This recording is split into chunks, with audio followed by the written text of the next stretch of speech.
जय मसीह के हमार भाई बहन लोग, हमराव लोगन के खातिन परमेश्वर का फिर एगो नया वचन लेके आयल बनी। जौन हमराव लोगन के मत्ती का पुस्तक 5 अध्याय का जब 13 से 20 वचन पढ़ब तो ओकरा में नमक और ज्योति का दास्तान बतावल गइल बा।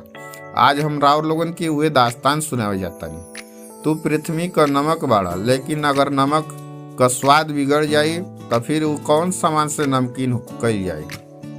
फिर वो कौनो काम का नहीं, खाली एगो कि ऊ बाहर फेंक जाई और मनुष्य का पांव का नीचे ढांगल जाई। तू जगत का ज्योति बाड़ा, जौन नगर पहाड़ पर बसल बा कबो छिप ना सकेला।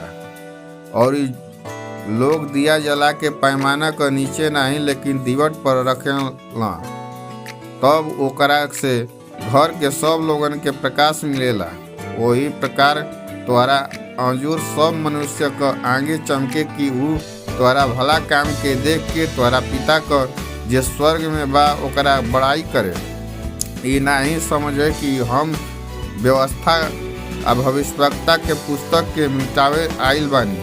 मिटावे खातिर नहीं बल्कि पूरा करे खातिर आइल बानी। काहे कि हम तोहरा से सच कहत बानी, जब तक आकाश और पृथ्वी टल न जाई तब तक व्यवस्था का एगो मात्रा या एगो बिंदु बिना पूरा नहीं टली। ऐसे जे केहू ई छोटी से छोटी आज्ञा में से कौनो एगो तोड़ी वैसन ही लोग के सिखाई, उ स्वर्ग का राज्य में सबसे छोट कहलाई।